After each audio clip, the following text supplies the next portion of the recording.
आज हम यहाँ गुरु अमरदास जी महाराज की वाणी आपके सम्मुख ले रहे हैं। सबसे पहले तो हम सावन कृपाल रूहानी मिशन का शुक्राना अदा करते हैं कि उन महापुरुषों ने हमें अपनाया है, हमें नाम की देन दी है, नाम के बीज हमारे अंदर डाले हैं और हमारी ज़िंदगी सँवारने जा रहे हैं। तो उन सभी महाराज जी का हम शुक्राना अदा करते हैं और अमरदास जी महाराज भक्ति के मार्ग पे एक उच्च कोटि के संत हुए। उन्होंने 70 साल की आयु में नाम लिया था। अभी आएगा उसमें उन्होंने कहा मैं सिख घर में जन्म लेकर के भी 22 साल तक संत सतगुरु की खोज करता रहा। लेकिन जिसके पास भी गया मैंने माँग भी की, लेकिन उन्होंने कहा कि अभी आपका समय नहीं आया है, जब समय आएगा आपको नाम मिल जाएगा। तो ऐसे करके फिर वो क्या है कि मूर्ति पूजा में, तीर्थ स्थलों में अपना समय लगाने लगे और उनका नियम था कि रोज़ाना गंगा स्नान करने के लिए जाएँ। बाकायदगी के साथ वो अपनी ज़िंदगी गुज़ार रहे थे। तो एक कोई साधु भी उनके साथ में जाते थे।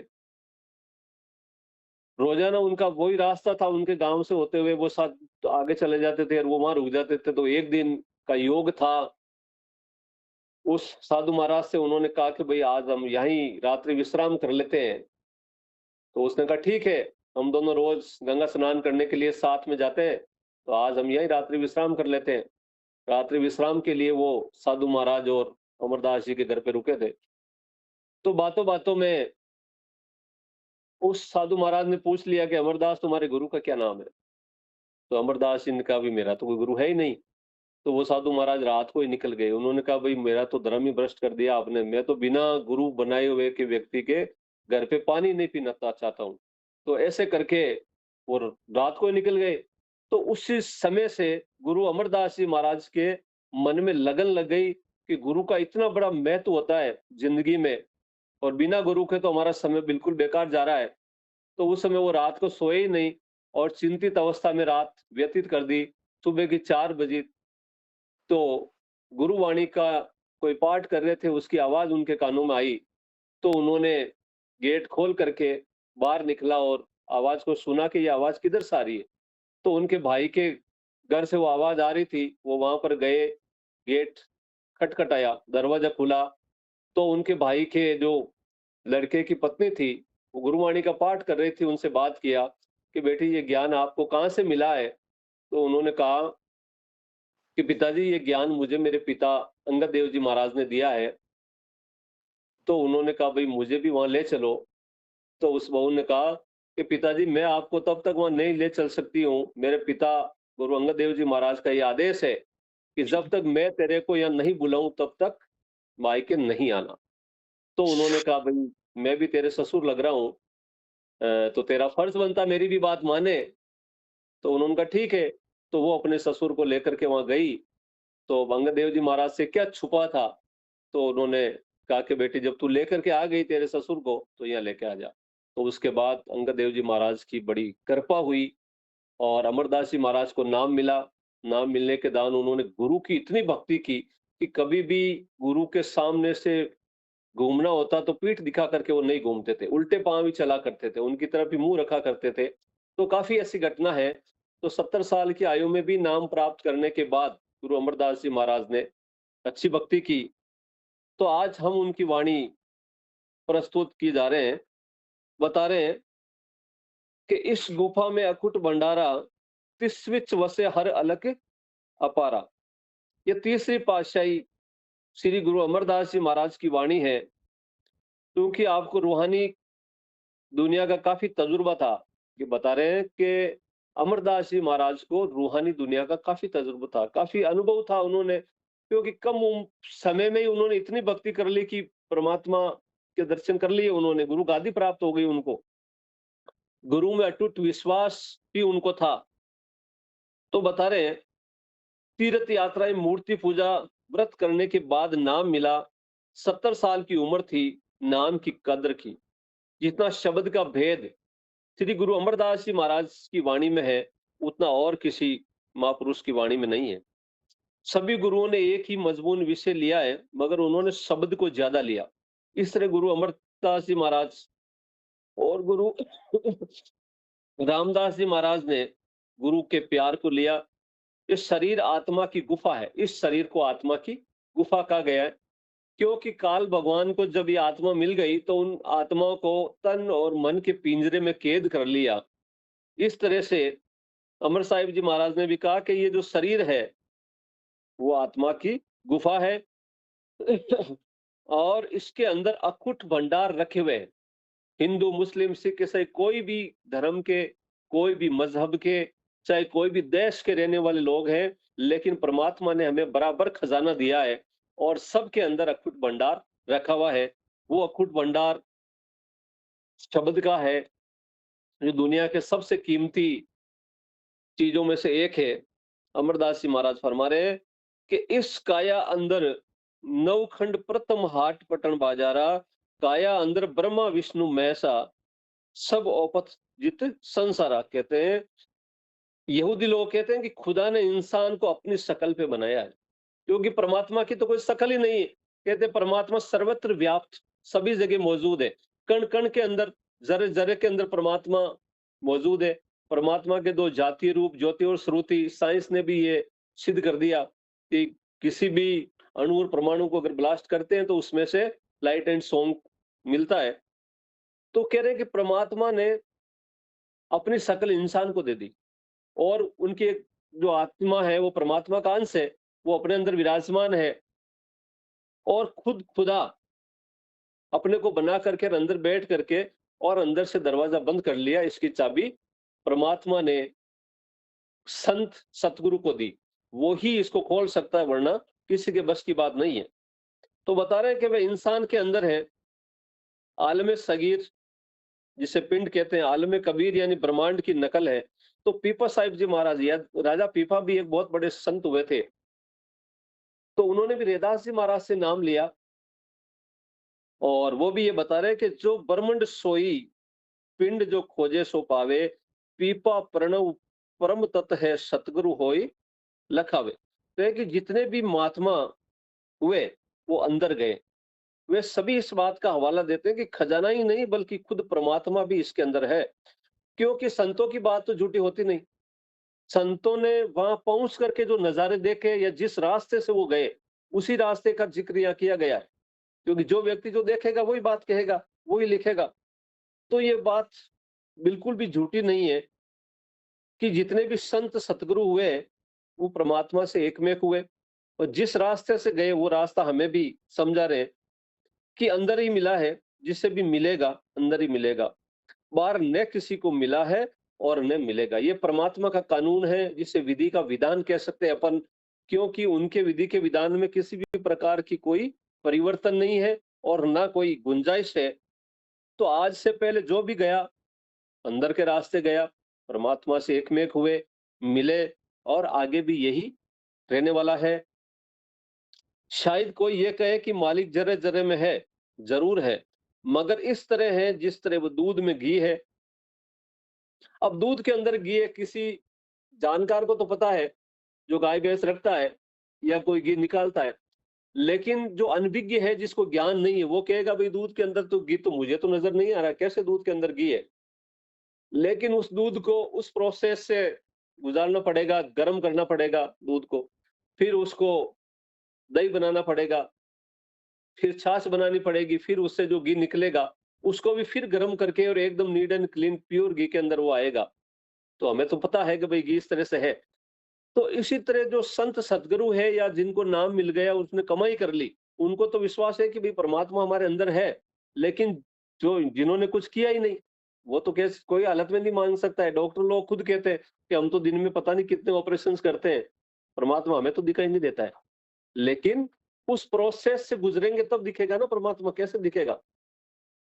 तो उस प्रोसेस का मतलब है कि हमें संत सतगुरु के पास पहुंचना पड़ेगा, नाम की देन लेनी पड़ेगी। उसके बाद जो अभ्यास करने का समय बताया, कम से कम 2.5 घंटे, ज्यादा जितनी मर्जी करो। उसके बाद अंदर का जो हमारा रास्ता खुला है, वो अंदर के रास्ते से हमें ज्योति और श्रुति के द्वारा धुन को पकड़ करके परमात्मा से एक में एक हो सकते हैं। तो ये प्रोसेस है, बिना प्रोसेस के नहीं होगा।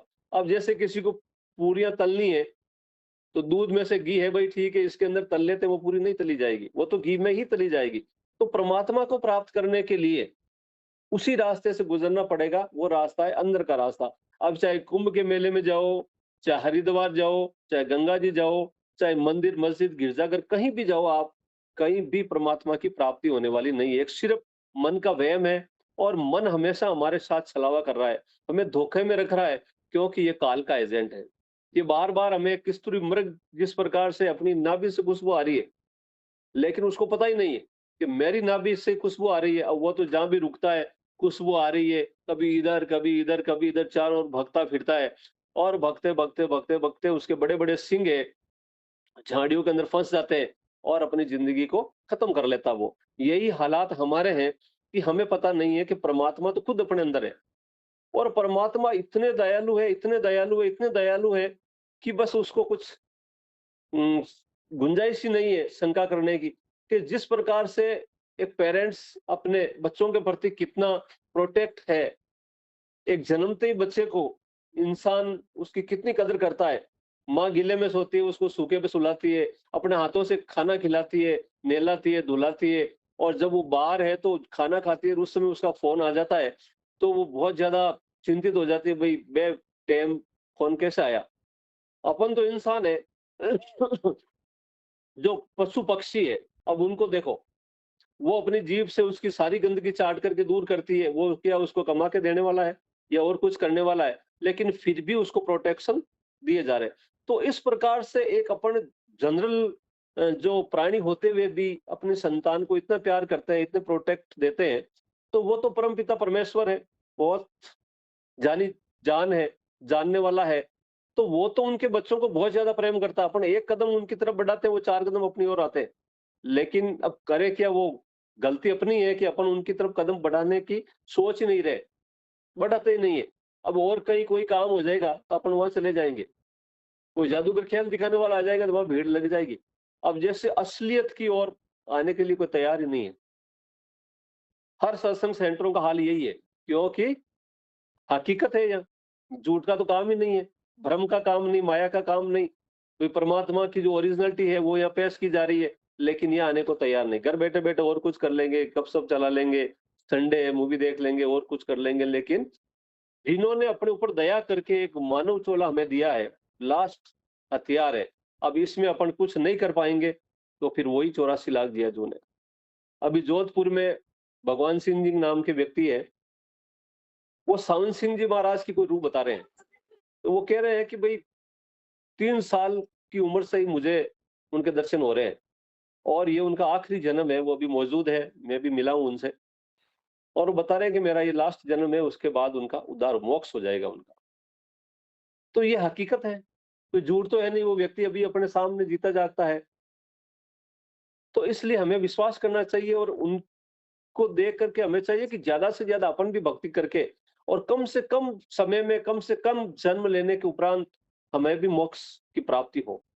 तो इस प्रकार से बता रहे हैं, आगे बता रहे हैं गुरु अर्जुन साहिब जी महाराज कह रहे हैं कि नानक से अखड़िया बेंग जीनी बिसंदो माँ पीरी कि वे आंखें और हैं, परमात्मा को देखने वाली आंखें और है।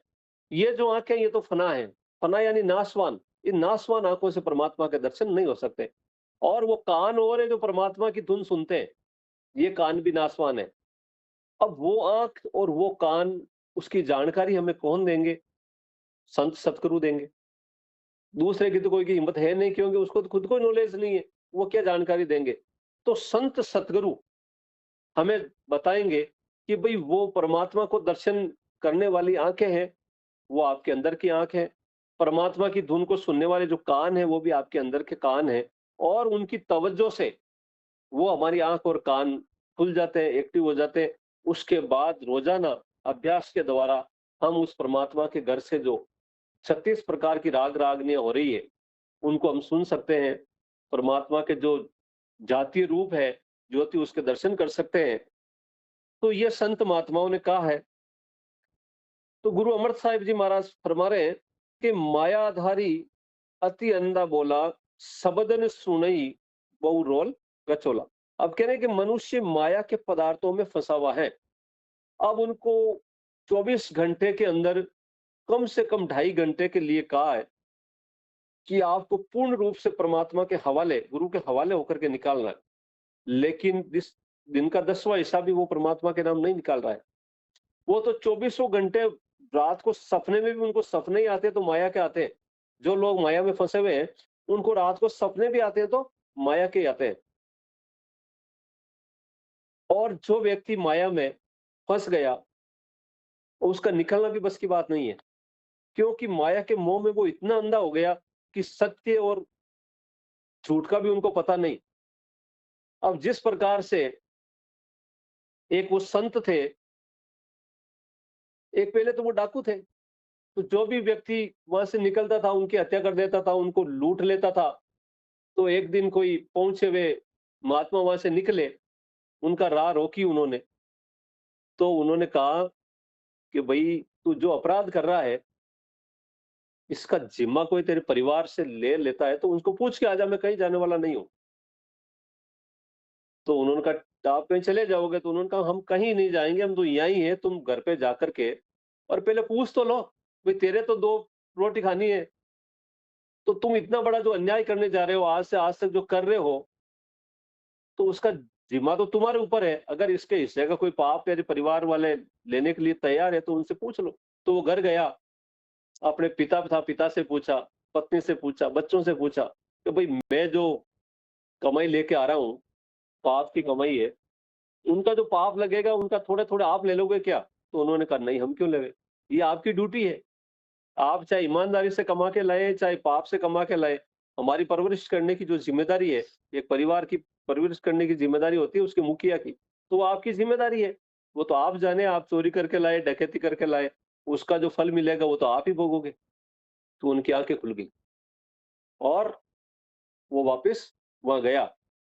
और वहां जाने के बाद उन्होंने कहा, महात्मा जी, कोई लेने वाला नहीं है। तो उन्होंने कहा, अरे मूर्ख, इतने दिन तूने पाप कर दिए और अभी भी करने जा रहा है।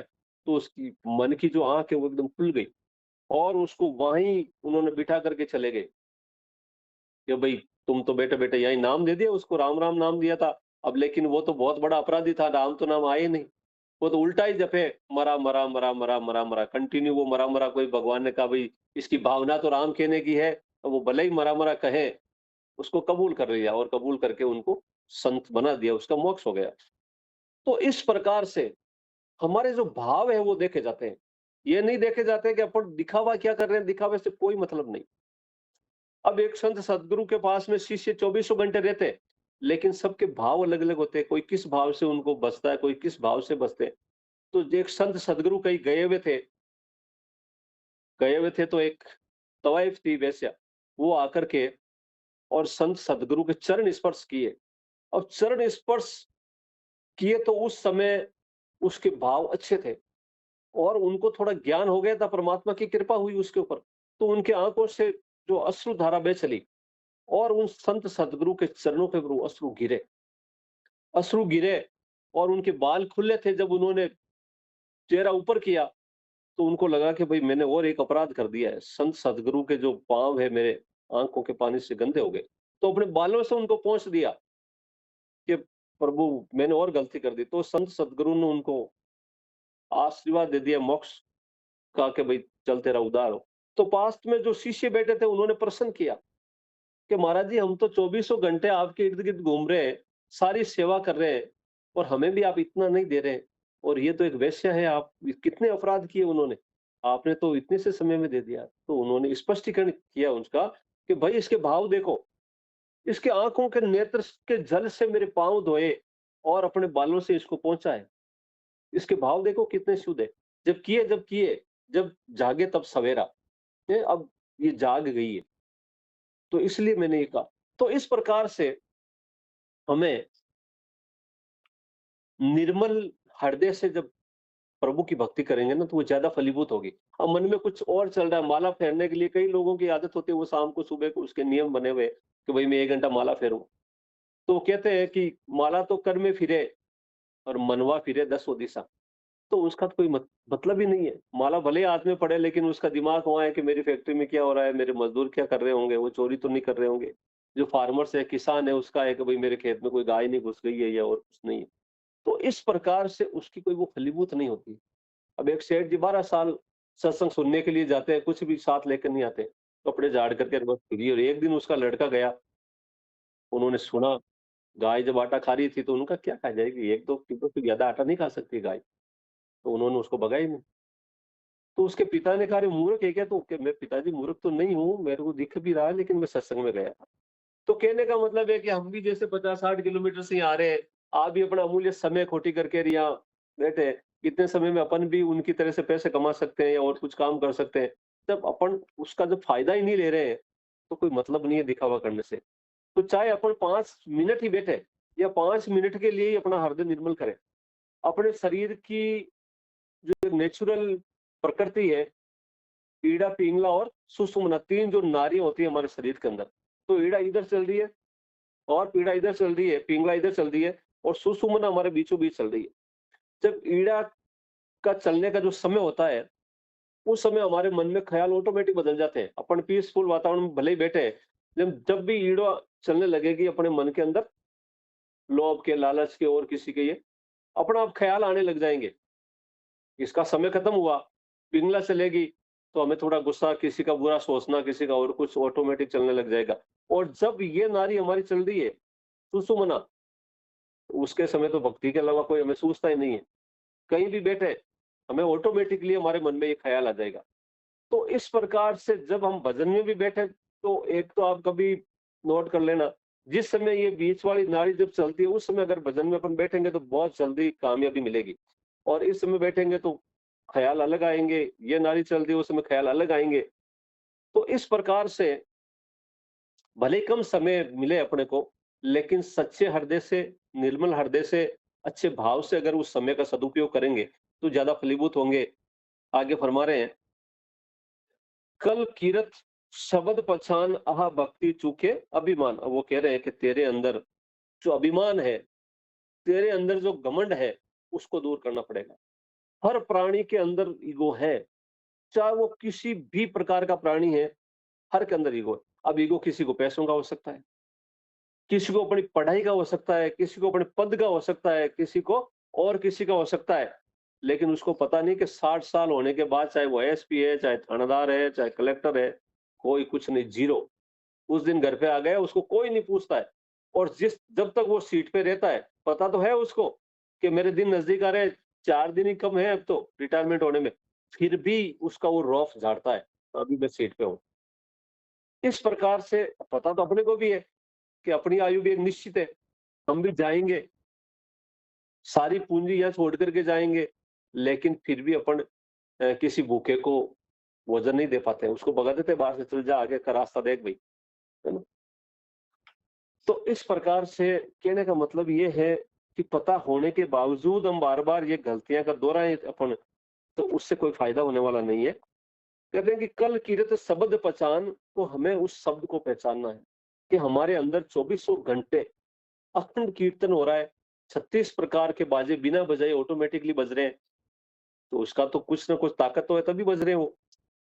तो आगे बता रहे हैं, गुरु अर्जुन साहिब जी महाराज कह रहे हैं कि अखंड कीर्तन तिन भोजन चूरा कहो नानक जिस सतगुरु पूरा। वे कह रहे हैं कि वो जो अलग है, लखा नहीं जाता, अपार है, अगम है, वहां पर कोई जा नहीं सकता। तो बाहर लाखों ठोकरें खाओ, नहीं मिलेगा। जब भी मिलेगा, अंदर ही मिलेगा। एक कितना भी बड़ा अपराधी है मन में, तो उसके भी है कि मैं परमात्मा को प्राप्त करूं, लेकिन रास्ता सही वो जानता नहीं है। वो तो कहीं मंदिर दिख गया 2 मिनट रुक करके और उसके आगे मत्था टेकेगा और कहेगा मैं चोरी करने के लिए जा रहा हूँ और मेरी अच्छे से चोरी हो जाए और उसके बाद वापस जाते टाइम मैं आपके नारियल चढ़ाऊंगा या 10 रुपए की प्रसाद चढ़ाऊंगा। तो मन में तो उसके भी है कि परमात्मा को प्राप्त करे, लेकिन उसका एक नसीब है कि वो सही रास्ते पे नहीं चल रहे हैं। उसको असलियत का पता नहीं कि भाई यहाँ तो मत्था टेकने से कोई मालिक मिलने वाला नहीं है। सच्चे संत सदगुरु के पास या बिड़चियावास अपने पास में ही है, अजमेर के पास में एक गाँव है। वहाँ पर शिवजी नाम का एक व्यक्ति था, तो मेरी भी उनसे मुलाकात हुई। उन्होंने कहा मैं खरवा ठाकुर साहब के साथ हमने बहुत सी ट्रेनें काटी है। हमने। और इतना बड़े खूंखार डाकू था मैं, जब मेरे ऊपर संतों की कृपा हुई और मैं नामदान लेने के लिए दिल्ली जा रहा था, ये मेरे रूबरू बात हुई उनसे, तो उन्होंने कहा कि मैं जिस डिब्बे में बैठा था, वो डिब्बा खाली हो गया। ये डाकू इस डिब्बे में बैठा और हमें लूट नहीं ले गए। और वो इतना निर्मल हो गया, कोई परमात्मा की कृपा हुई उस पे संतों की, वो बहुत निर्मल हो गए वो। तो ये हालात होते हैं परमात्मा की कृपा के। आगे बता रहे हैं कि आपे गुपत प्रकट है, आपे गुरु शब्दी आप वजाणिया। वो कह रहे हैं कि हमें आंखों के पीछे पर्दा लगाकर बाहर निकाला हुआ है, हम सारी उम्र बाहर ही बाहर रहे। अब सवाल पैदा हुआ कि अगर उसे प्रकट करना हो, देखना हो, तो हमें क्या कुछ इंतजाम करना होगा। तो गुरु अमरदास जी महाराज बता रहे हैं कि उनको प्राप्त करने के लिए दो चीजों की आवश्यकता है, और वो दो चीजों में से जो पहली चीज है वो है गुरु। गुरु मिल जाएगा तो आगे का रास्ता वो खुद ऑटोमेटिक बना लेगा। तो इसमें दो चीजें जो बताइए वो बताइए कि एक तो गुरु और दूसरा शब्द। गुरु के बिना शब्द नहीं मिलता, तो गुरु मिल गया तो शब्द भी मिल जाएगा, और शब्द की जब अपन कमाई कर लेंगे तो हमारा आगे का रास्ता तय हो जाएगा, परमात्मा से मुलाकात हो जाएगी। तो परमात्मा को प्राप्त करने के लिए हम तो दो नहीं, एक चीज को ज्यादा प्रायोरिटी देते हैं कि गुरु।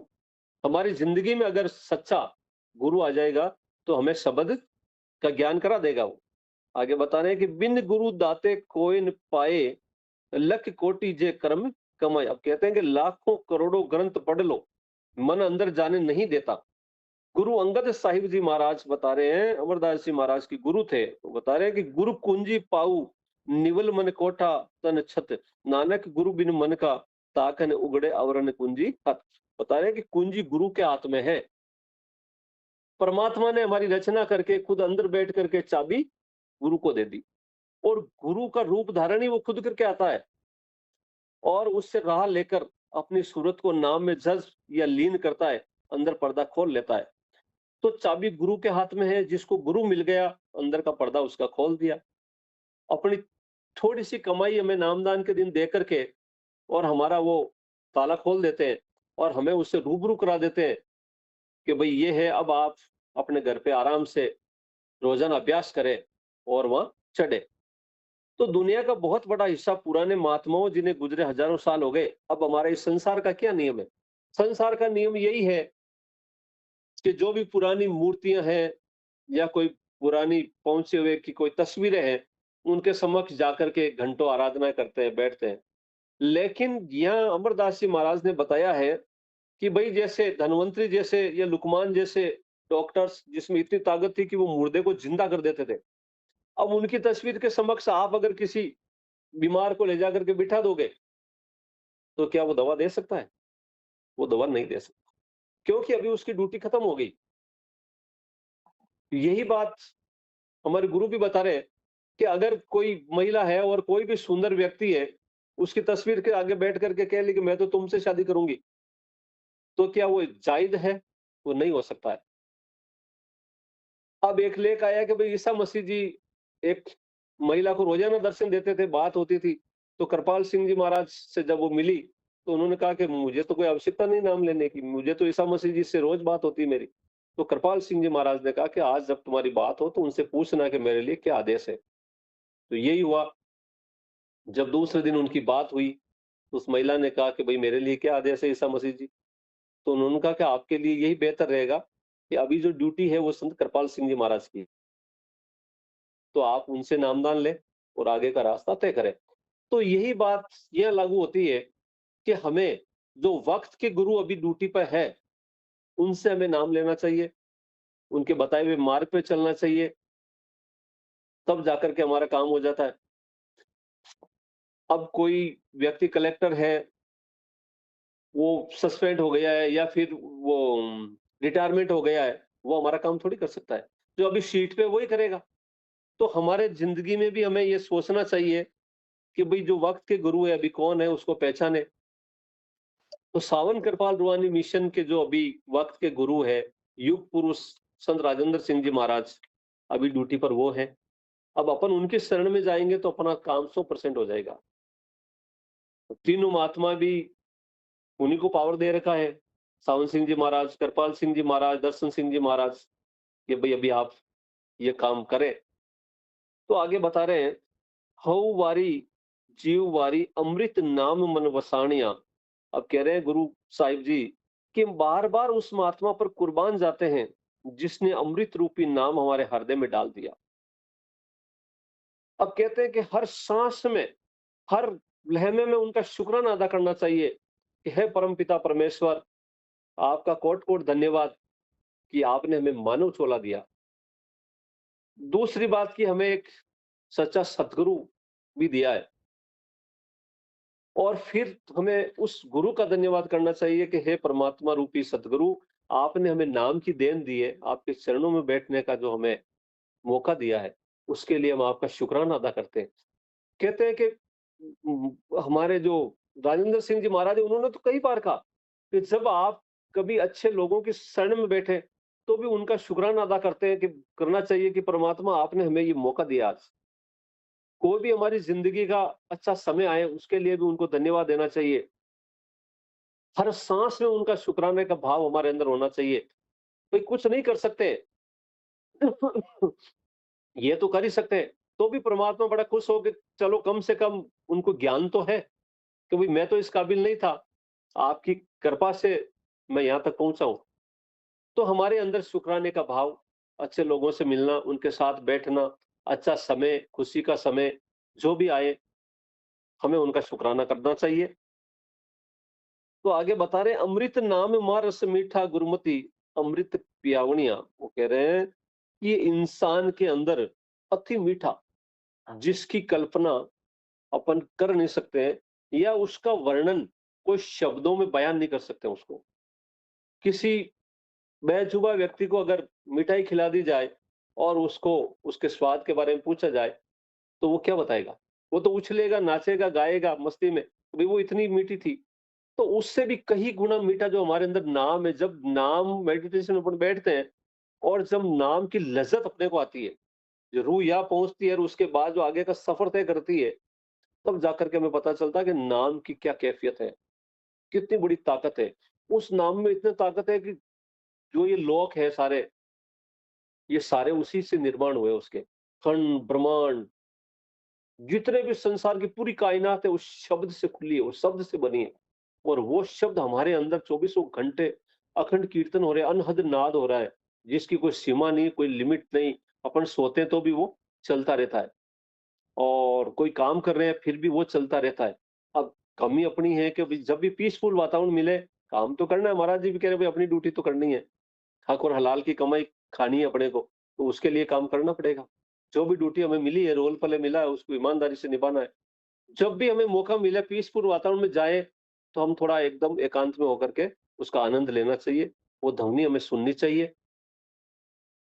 तो यही बता रहे हैं कि अमृत नाम हमारा से मीठा गुरुमति अमृत पिछाड़िया, कि अति से अति प्यारा है, मीठा है।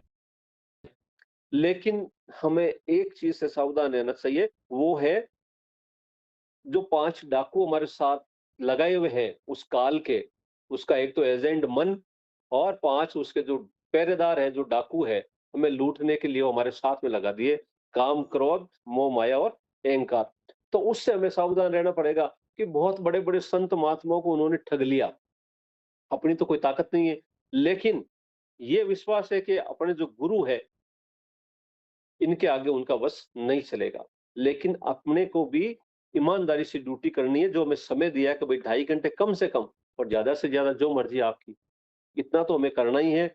उसके बाद हम परमात्मा के आगे, गुरु महाराज के आगे प्रार्थना कर सकते हैं कि महाराज जी मैं बाकायदगी से 2.5 घंटे अभ्यास कर रहा हूँ, उसके बावजूद भी मेरे साथ ये हो रहा है।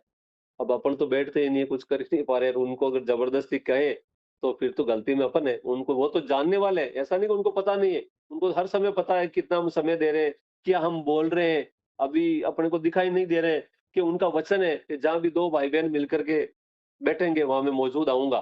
तो गुरु तो अपने पास में है, इर्द-गिर्द ही है, सुन रहे हैं सारी बातें, वही बोल रहे हैं यहाँ बैठ कर के। अपन थोड़ी बोल रहे हैं, अपनी तो इतनी कोई स्पीच आता ही नहीं अपने को तो। मेरे को तो स्कूल में अगर बोलने के लिए कह देवे तो मेरे को आता नहीं स्पीच। लेकिन अब ये परमात्मा रूपी सतगुरु है, वो बोल रहे हैं, हमें सत्संग दे रहे हैं, हमें तो सुनने के लिए आए हैं अपन सारे लोग। तो बता रहे हैं कि सतगुरु जेवड़ दाता को नहीं सब सुनियो, लोक सबाइया बिन सतगुरु किए न पाइयो बिन सतगुरु किए न पाइया, सतगुरु विच आस रखियो न कर प्रकट आप श्रावया। वो कहते हैं कि बिना सतगुरु के कोई अंदर नहीं जा सकता। विधि का विधान, परमात्मा का कानून, उसमें साफ लिखा, बिना सतगुरु के कोई भी अंदर नहीं जा सकता, उनका प्रवेश वर्जित है, रोक लिया जाता हुआ। सुखदेव मुनि को बहुत ज्यादा प्राउड था कि मैं तो बाल ब्रह्मचारी हूं, उसको भी वहां रोक लिया। तो उन्होंने कहा, भाई मुझे क्यों रोक लिया, कि आपकी गुरु है कोई? तो उन्होंने कहा, बुलाओ परमात्मा को। परमात्मा आए बाहर, उन्होंने कहा, मेरे को रोक लिया? कि हाँ बिल्कुल, मेरा आदेश है, तुम्हारे कोई गुरु नहीं है।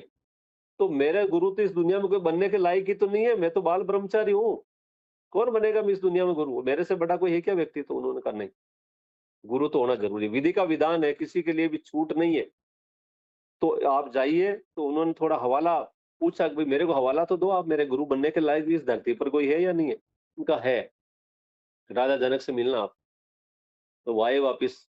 फिर उसके मन में वही, मन ने भ्रमित कर दिया उसको।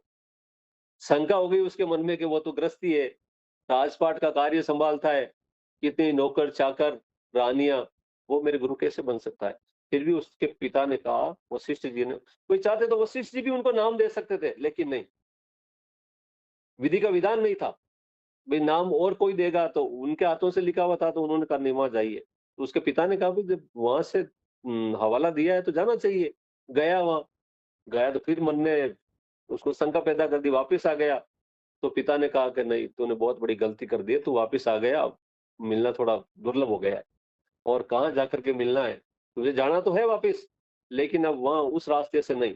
अब राजा जनक के दरबार में रोजाना हजारों व्यक्ति भोजन करते हैं, और उसकी झूठी पनातलें वो खुद उठाता है और बाहर फेंकने के लिए आता है उस खिड़की से। वहां जाकर के खड़ा होना, वहां जाकर के खड़े हुए, पता नहीं कितनी लेट उसकी नजरें पड़ी, तो जाकर के उन्होंने पुकारा कि अरे सुखदेव मुनि जी, आप यहाँ खड़े हो क्या? कि हाँ, मैं काफी देर से यहाँ खड़ा हूँ। तो चलो अंदर आओ। अंदर ले गए, उसको आवभगत दिया, आसन दिया, बिठाया। उसके मन में तो चल रहा था, उसको तो पता ही है, उसके मन में क्या चल रहा था कि ये मेरा गुरु बनेगा। तो उन्होंने कहा, भाई ठीक है, बिठा करके उनका गर्म पानी करो, गर्म पानी करवाया, और बहुत ज्यादा गर्म करवा के और अपने ऊपर स्नान किया राजा जनक ने। तो और फिर उसको कहा, भाई गर्म पानी बह रहा है, उसमें थोड़ा अंगुली डालना, कितने गर्म है। तो सुखदेव मुनि जी ने कहा, ये मेरे बस की बात नहीं। तो उसकी शंका दूर कर दी, उसकी शंका दूर कर दी। फिर उन्होंने कहा कि ये एक कटोरा में जल भरा हुआ है, आप इसको रख लो और इस महल के अंदर घूम के आओ, भाई क्या क्या चीजें देख के तो आओ, लेकिन एक ही शर्त है कि ये डुलना नहीं चाहिए, गिरना नहीं चाहिए। भाई एक शंका और थी ना, भाई तुम तो राजकाज कर रहे हो, तो भी राजकाज में आप कैसे मेरे गुरु बन सकते हो? तो दूसरी शंका और उसकी दूर की। वो जाकर के सारे मेल में नौकर को भेज दिया, उसको घुमा के लेके आया। वापिस पूछा उन्होंने, भाई क्या क्या देखा? कि मैंने तो क्या देखा, मुझे तो याद ही नहीं, मेरा तो ध्यान इसमें था कि ये कहीं गिर ना जाए एक बूंद भी, आपका आदेश था। तो कहा, बस आपकी शंका दूर हुई ना। तो इसी प्रकार से मेरा राजपाट, पति पत्नी जो भी है, मेरा ध्यान उसमें नहीं, मेरा ध्यान परमात्मा में है। अब तेरा गुरु बनने के लायक हूं या नहीं हूं? तो उसकी शंका दूर हो गई। और जब राजा जनक को गुरु की आवश्यकता हुई, तो उन्होंने भी 3 बार बड़ी बड़ी सभाएं बुलाई, बड़े बड़े प्रखंड, काशी मथुरा के पंडित आए, लेकिन कोई भी उनके प्रश्नों का जवाब नहीं दे सका, गुरु नहीं बन सके। और अष्टावक्र जी नाम के, जिसके शरीर में 8 बल पड़े हुए थे ऐसे, वो आए, उसको देखते सारे लोग हंसने लग गए। तो उन्होंने जाते ही कहा, अरे समारोह की सभा क्या हंस रही हो मेरे को देख करके? उनको बड़ा गुस्सा आया कि हम तो प्रखंड पंडित है, कि तुम पंडित होते तो मेरे अंदर क्या चल रहा है उसका ज्ञान ही नहीं है तुम्हें, मेरी चमड़े की जो पहचान की आपने, वो चर्मकार हो आप तो। और तब जाकर के उन्होंने कहा कि राजा जनक, आपको गुरु की आवश्यकता है? कि बिल्कुल है। तो फिर मैं जैसे कहूँ वैसे करोगे आप? तो बिल्कुल करूंगा। तो फिर ठीक है, आप ये अपना आसन छोड़ करके वहां खड़े हो, जहाँ पर जूते चप्पल खोलते हैं ना, वहां उसको खड़ा किया कि जब तक मैं कहूँ वहां पर खड़े रहो। मतलब उसका जो अभिमान, राजा का जो अभिमान होता है ना, उसका वहां खड़ा करने का उद्देश्य वो था कि इसके अंदर जो भाव है ना, कि मैं एक बहुत बड़ा सम्राट हूँ, राजा हूँ, सबका सर्वोपरि हूँ। तो उसका अभिमान दूर करने के लिए, भाई यहाँ वो खड़ा हो सकता है कि नहीं हो सकता है? वहां होने के बाद उसके भाव कैसे आ रहे मन में, तो वहां खड़ा किया तो थोड़ा निर्मल हुआ उसके भाव, ठीक ही चल रहे थे अंदर। तो उन्होंने कहा ठीक है। उन्होंने कहा कि मुझे इतने कम समय में कोई परमात्मा से मिला देवे। कम समय कितना? उसका कम समय इतना बताया कि मैं घोड़े की जो वो रकाब होती है, उस पे पाँव रख करके उसके ऊपर बैठने में कितना समय लगता है? कम समय लगता है, 1 मिनट से भी कम समय। तो इतने समय में अगर मुझे दर्शन करवा देवे, तो उसको मैं गुरु मानता हूँ। तो फिर उन्होंने कहा कि मैं कुछ माँगना चाहता हूँ, कि माँगो, कि आपका जो मन है वो मुझे दे दो। फिर मन ले लिया उसने। अब फिर क्या आँख बंद करके बैठो, बिठाए तो उसका मन तो कभी महल में कहीं-कहीं घूमने लगा, तो उन्होंने कह दिया। वो तो गुरु था, तो उन्होंने कहा, भई राजन क्या कर रहे हो आप? आपका मन, आपका धन, वो सारा मुझे सौंप दिया आपने, फिर आपका अब तो वहाँ क्यों जा रहा है? क्या माँग रहे हो आप वहाँ? तो फिर उनको कि हाँ, बात तो सही है। फिर उसको तवज्जो दी, तवज्जो देते ही चला गया वो। परमात्मा के दर्शन हो गए। और उन्होंने वापस आकर के यस कहा कि हाँ भाई, अब मैं आपको गुरु मानता हूँ, आपने मुझे दर्शन करवा दिए। उससे भी कम समय में करवा दिए, तो उसे कहते काबिलियत। वो चाहे किसी वेश में है, किसी काम क्या कर रहा है। वेदांत जी महाराज हमेशा अपने हक और हलाल की कमाई खाने के लिए जूतियों को बनाने का काम करते थे वो। लेकिन उसमें इतनी सामर्थ्य थी, इतनी ताकत थी, कि वो तो आँख झपकने में भी समय लगता है, लेकिन बहुत कम समय में वहाँ परमात्मा के पास भेज देते थे वो। मीराबाई जी ऐसे मेड़ता पास में ही है, मेरे कुर्की भी पास में, इतने बड़े राज घराना जिसका इतिहास में नाम है, नाम नहीं लेती वो उससे। पूरी समाज ने उसका विरोध किया, लेकिन उनको ज्ञान था कि भई इसमें इतने ताकत। राजा पीपाजी महाराज, उनको ज्ञान था। कहते वेदास जी महाराज से बहुत बड़े राजा महाराजाओं ने नाम लिया था, तो असलियत थी उनके पास में। तो इस प्रकार से आगे बता रहे हैं कि होमे मार बजट कपाट खुलाइया, नाम अमोलक गुरु प्रसादी पाइया। कहते हैं कि गुरु की जब कृपा होती है, तो सब कुछ ठीक हो जाता है।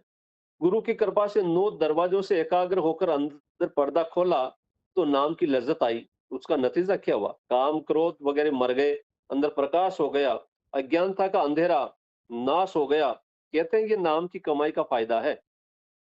गुरु अमरदास जी कहते हैं कि मुझे ये चीज़ गुरु अंगद साहिब जी महाराज की कृपा से मिली है। जब आप गुरु की कृपा से अंदर जाओगे, तो आपको भी मिलेगी। अब ये तालीम अमरदास जी महाराज की है कि मिठाई की बातों से स्वाद नहीं आता। बार-बार मिठाई की कल्पना करें या नाम करते रहे, उसकी विधि बताते रहे, तो उससे तो कोई फ़ायदा होने वाला नहीं है। अब उसकी विधि के अनुसार अपन मिठाई बना करके जब खाएँ, तब जाकर के उसका फ़ायदा होगा कि भई हमारा पेट भरेगा। तो इस यही बात हमें समझाना चाहते हैं कि भई जितने भी जो शास्त्र हैं, उनको पढ़ने से तो कोई परमात्मा की प्राप्ति आज तक नहीं हुई है। ये लोगों का एक भ्रम फैला रखा है कि अगर कोई ये सुन लेगा तो उसका मोक्ष हो जाएगा। तो एक पंडित जी थे बड़े पहुँचे हुए, काशी मथुरा के, वो भी गाँव, कहते थे भई जो मेरे से रामायण का पाठ सुन लेगा उनका मोक्ष हो जाएगा। तो एक राजा के भी बेटे-बेटे मन में आ गई कि पंडित जी आइए, अगर आपकी जो रामायण का पाठ सुनने से अगर मोक्ष नहीं होता है, तो आपको मैं जो सज़ा दूँ वो कबूल करनी पड़ेगी।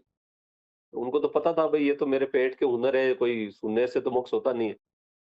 तो उन्होंने कहा ठीक है जी, मैं 2-4-5 दिन में आपकी बात का जवाब देता हूँ। तो पंडित जी 2-4-5 दिन से बड़े उदास-उदास रहने लगे।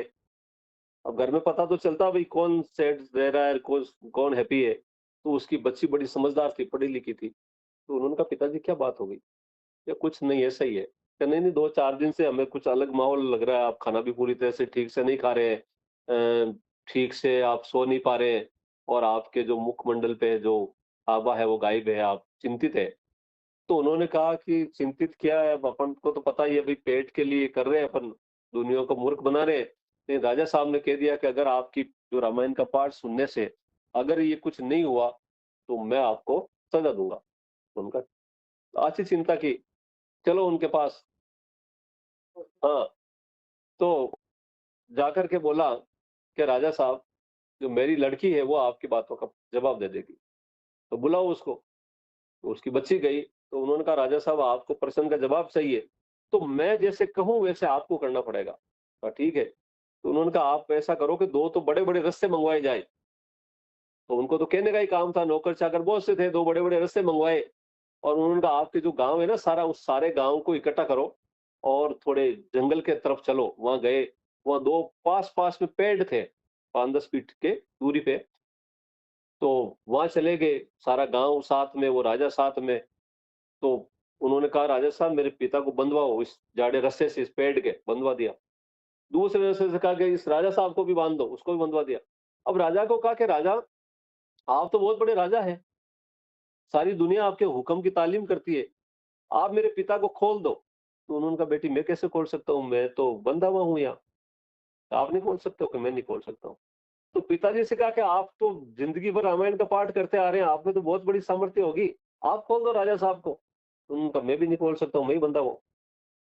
तो उस बच्ची ने कहा कि आपके प्रश्न का जवाब यही है कि आप भी अपने कर्मों से बंधे हुए हैं और ये भी अपने कर्मों से बंधे हुए हैं, सुनने से कोई मोक्ष होने वाला नहीं है। तो उन्होंने प्रश्न का जवाब दे दिया।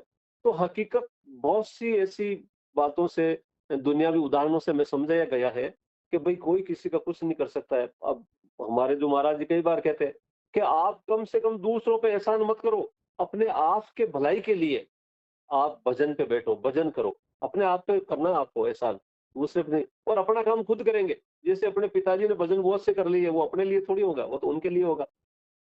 पिताजी ने खाना खा लिया, उनका पेट भरेगा, अपना थोड़ी भरेगा। तो इसलिए महाराज जी बार-बार कह रहे हैं कि बड़ी खुशकिस्मत है कि मानव चोला हमें मिला है और अपने खुद के भलाई के लिए, खुद के उद्धार के लिए, खुद पर एहसान कर लो थोड़ा-सा कि भजन कर लो। लेकिन नहीं मानते अपन। तो इस प्रकार से आगे बता रहे हैं, बिन शब्द नाम ने पाइए कोई गुरु कृपा मन वसाणिया, कि वह जो ताकत है जिसे नाम कहते हैं, शब्द कहते हैं, वे नाम हर वक्त हो रहा है। नाम लफ्ज नहीं। अब ये कह रहे हैं कि नाम भी दो प्रकार के हैं। एक तो वर्णनात्मक, जिसका हम वर्णन कर सकते हैं, निबंध लिख सकते हैं उस पे, जैसे चिड़िया पे निबंध लिखना है, उसकी सारी खूबी सारा लिख सकते हैं। और एक धुनात्मक। तो हमें जो नाम मिला है वो धुनात्मक नाम, और धुनात्मक नाम से ही हम उस परमात्मा की दरगाह में पहुंच सकते हैं, उनकी बारगाह में पहुंच सकते हैं। तो जो धुन आ रही है वो नाम हमें मिला है, उसको पकड़ करके वहां तक पहुंची जा रही है, वो परमात्मा के घर से आ रही है। अब जैसे एक सुनसान रात्रि है, कोई रास्ता भटक गया जंगल के अंदर, अब उस व्यक्ति को जाना है कहीं, तो वो क्या करेगा, एकदम सुनसान खड़ा रहेगा और आवाज किधर से आ रही है उसको सुनेगा वो। कोई कुत्ते भौंकने की आवाज है, कोई इंसान की आवाज है, वो जिधर से आ रही है उस दिशा की ओर वो चल पड़ेगा। तो ये जो आवाज है, जो अनंत नाद है, वो परमात्मा के घर से आ रहा है। तो हमें उसको जितना बारीकी से हम सुनेंगे, तो उसके सारे पकड़ करके वहां जा सकते हैं, तो वही परमात्मा इधर ही रह रहा है। तो इस प्रकार से हमें संत महात्माओं ने दुनियावी एग्जाम्पल्स के द्वारा समझाया है। तो बता रहे, सुखमनी साहिब में भी ये लिखा है कि नाम के धारे सगले जंत, नाम के धारे खंड ब्रह्मांड। तो जितने खंड ब्रह्मांड, सारी कायनात, सारी सृष्टि, जो नाम से ही उसकी रचना हुई है। तो यही बताया कि भाई नाम लफ्ज नहीं है, ये एक सूरत शब्द योग के साथ जुड़ती है। और ख्याल आता है कि भाई गुरु की कृपा से ही वहां हम पहुंच सकते हैं, बिना गुरु की कृपा के वहां नहीं पहुंच सकते। अब अंगद साहिब जी महाराज फरमा रहे हैं कि अखी बाजियो वैकण विण कंठ सुनना, कि वे नाम इन आंखों से नहीं देखा जा सकता और नहीं इन कानों से सुना जा सकता है। उसके सुनने के लिए कान और है और देखने के लिए आंख और है, और वो उस सच्चे सतगुरु की कृपा से ही नसीब हो सकती है हमें। आगे बता रहे हैं कि जीभ बाजियो बोलना, यू जीवत मरना, नानक हुक्म पछाणिया, कहते कसमें मिलना, कि वहां ये जबान काम नहीं करती। अब ये भी पता है कि ईश्वर सर्वत्र व्याप्त सभी जगह मौजूद है। अब उसकी कोई शकल सूरत पांव कुछ भी नहीं है, फिर भी वो मौजूद है। तो कहते हैं कि वहां पर जो अपने पांव है वो काम नहीं कर रहे, इन पांवों के द्वारा चल करके वहां परमपिता परमेश्वर के पास हम नहीं जा सकते। इन हाथों को लेकर के वहां नहीं जा सकते, कोई काम नहीं कर सकते वहां पर। इस जुबान से उनसे बात नहीं कर सकते।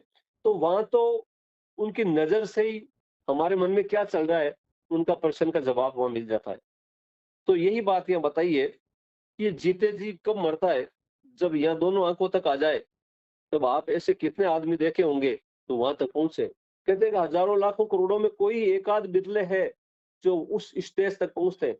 बाकी तो ठीक है, ब्रह्मांड तक काल का ही फेरा है, वो ज्यादा से ज्यादा कमाई करके ब्रह्मांड तक पहुंच जाए, उसको पार करने के बाद काल के दायरे से मुक्त, फिर तो 100% तांबा पत्र हो गया कि भाई अब तो हमारा मोक्ष होने वाला, कोई नहीं रोक सकता है। लेकिन वहां तक पहुंचे तब है। अब ये खुद ही कह रहे हैं महात्मा जी, भाई वहां तक पहुंचने वाले कोई बिरले ही है, बहुत कम है।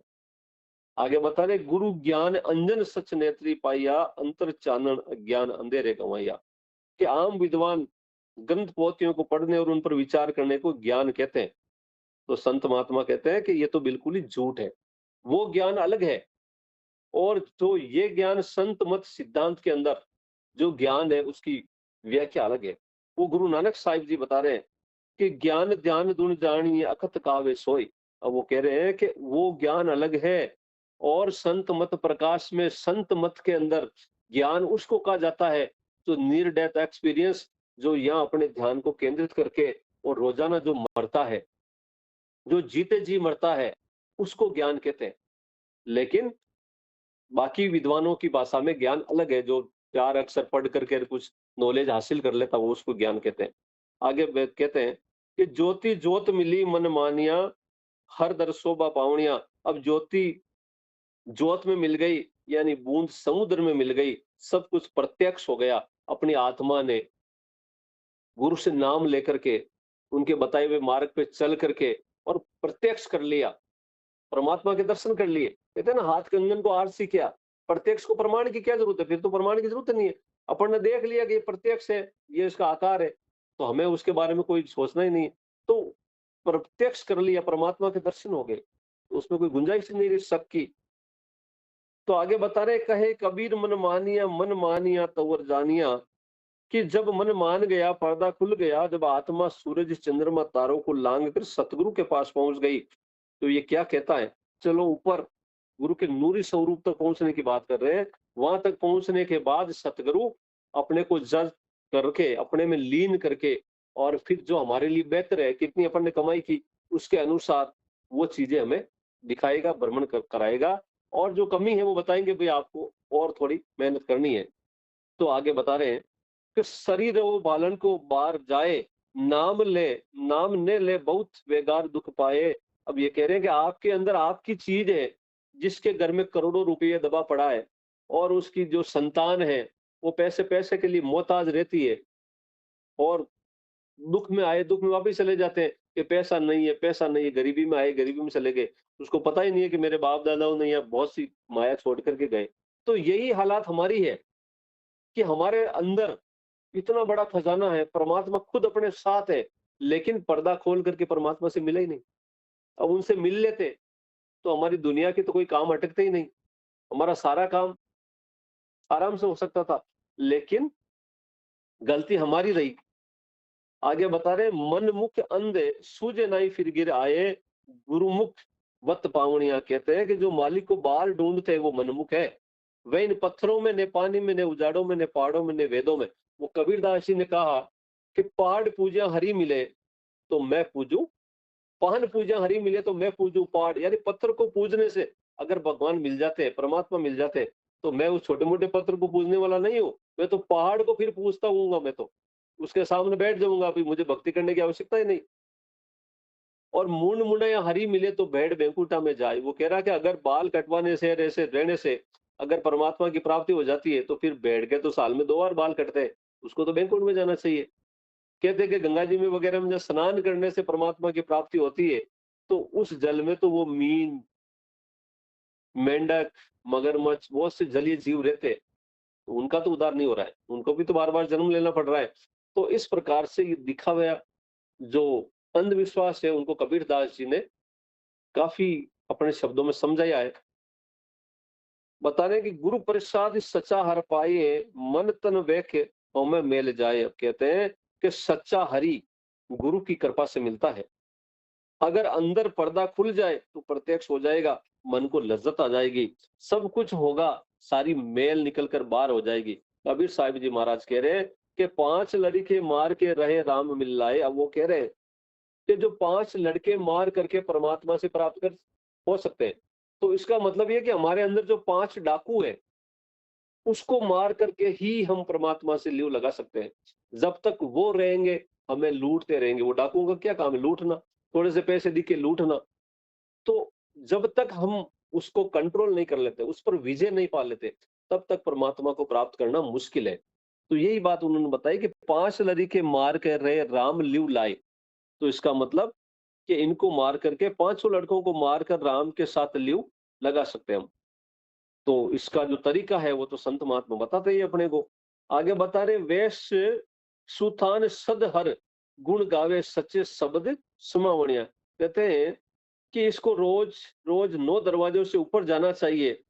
हर एक स्त्री हो चाहे पुरुष हो, चाहे कोई भी देश का हो, प्रदेश का हो, कहीं का भी रहने वाला हो, लेकिन हम सब के लिए यही है कि भई हमेशा जिस प्रकार एक शरीर को चलाने के लिए भोजन की आवश्यकता होती है, हम सुबह उठते ही चाय, ब्रेकफ़ास्ट, डिनर, लंच ये सब कुछ लेते हैं, तो हमारा शरीर चलता है। जिस दिन एक दिन मान लो ये सब कुछ नहीं करें, तो दूसरे दिन इसमें एनर्जी वीक हो जाती है। तो इसी तरह से हमारी आत्मा को अगर मजबूत करनी है, उसको बलवान करनी है, तो उसकी जो ताकत है वो है भजन है। तो ज़्यादा से ज़्यादा हमें भजन करना चाहिए, अभ्यास करना चाहिए, तो हमारी आत्मा बलवान हो जाएगी। फिर कोई भी अच्छा और बुरा काम करने से पहले मन और आत्मा के बीच में एक द्वंद्व युद्ध चल रहा है। ये आत्मा कहेगी कि ऐसा नहीं होना चाहिए, वो तो सत्य के साथ है, परमात्मा का अंश है। मन काल का भेजा हुआ है, मन कहेगा ये काम करना चाहिए। अगर भजन सिमरन करते रहेंगे, हमारी आत्मा बलिष्ठ है, मजबूत है, तो वो गलत काम नहीं होने देगी। और आत्मा तो वीक पड़ी है, कभी ज़िंदगी में भजन अभ्यास किए ही नहीं, मन की गुलाम है, मनमुख है, तो जैसे मन कहेगा वैसे करते जाएँगे और फिर हमें क्या-क्या करना पड़ेगा, जेल में जाना पड़ेगा और कुछ करना पड़ेगा, भई ऐसा काम करेंगे तो जाना ही पड़ेगा।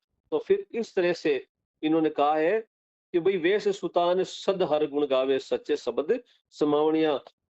इसका मतलब है कि भई हमें हमारे शरीर को जैसे भोजन दे रहे हैं, वैसे आत्मा को भी खुराक देनी चाहिए, उसको बलिष्ठ करना चाहिए, मजबूत करना चाहिए और जैसे आत्मा कहती है, वैसे हमें करना चाहिए। आत्मा की आवाज़ को सुनना चाहिए, पुकार को सुनना चाहिए। आगे बता रहे हैं, "नौ दर ठाके धावत रहाए, 10वें निजगर बासा पाए"। अब ये कह रहे हैं, सवाल पैदा हुआ कि अमृत रूपी नाम जो मुक्ति देता है, कब मिलता है? तो मिलने का जो जवाब देते हैं कि वो सच्चे सतगुरु से मिलता है। अब उसको कमाई करने के लिए हमें 6 चक्कर और 9 दरवाज़ों को बंद करना पड़ेगा। इनसे ऊपर उठने के बाद अब हमारे शरीर के 6 जो चक्र बताए, गुदा चक्र, इंद्री चक्र, नाभि चक्र, हृदय चक्र, कंठ चक्र और ये 10वां दरवाज़ा यहाँ पर है।